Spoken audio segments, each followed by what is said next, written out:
travelers. Today we're going to be talking about your personal carry-on item, which is usually a small backpack like this. As you can see here on the outside of my pack, I've got my water bottle ready to go. I will take this to the airport empty though, because if you fill it at the house, you're either going to be chugging it or pouring it out when you get to security. So take it empty, and then once you get past security, you can fill it up in the airport. In this small pocket here, I've got things that I need to put my hand on quickly. Things like my cell phone, a couple of ink pens that I might need when I'm checking in, gum, maybe my earbuds, and even some medicine, things like melatonin or Tums or Advil that I might need while I'm on the plane. And I want to be able to put my hand on it quickly. Around front, you'll see I've got my rain jacket here on the outside, handy to get to. And then in this first pocket, I've got a Ziploc bag that has things that I can use to freshen up. So like toothbrush, toothpaste, mouthwash, that kind of thing. And also I've got my prescription medications in here. And one thing that you'll need to know about handling prescription medications while you're traveling internationally is you need to bring them in their original bottle that has your name that matches your passport on that actual bottle carrying that medication. Super important to do that. Also, as you're traveling, make sure you take enough of your medication to cover you while you're on your trip, but also take a little bit extra in case you're delayed in coming home for any reason.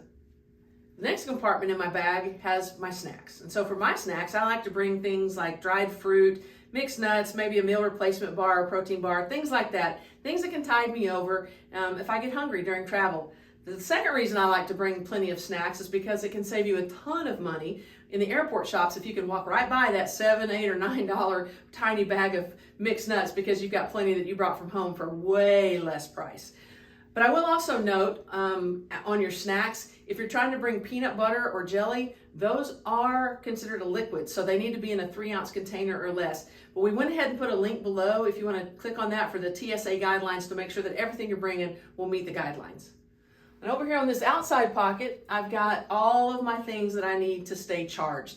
I've got my power bank, my charging cords, my phone cord, everything that I need, including my international converter that will allow me to plug my cord in anywhere in any country at any time and get my power bank charged up. It also has my very, very important compression socks. You are never too young to wear compression socks, but I'll put those socks on just before I board the airplane. And if you want to learn more about why compression socks are so important, we've put a link in the description below. And finally, in this big compartment of the bag, I have really important things, mainly my neck pillow and my earplugs and things like that that I need to sleep. But also, I've got all my important documents, my reading material, my Bible, things like that. Things that I definitely did not want to get separated from in my checked luggage. And then finally, at the bottom of this compartment, I've got a full change of clothes. Basically what I do is I take a Ziploc bag and I throw in a pair of shorts and my underwear and a fresh t-shirt and some socks, because that way if I get separated from my other luggage, I can pull that out, put on those fresh clothes, wash the ones that I have on, and then rotate those until my luggage finally catches up, because sometimes your luggage may take 2 or 3 days to get to you and you want to be able to at least wash one, wear one while you're waiting. But that's really basically it for my personal carry-on items. So there you have it. Now get packing and have a great trip.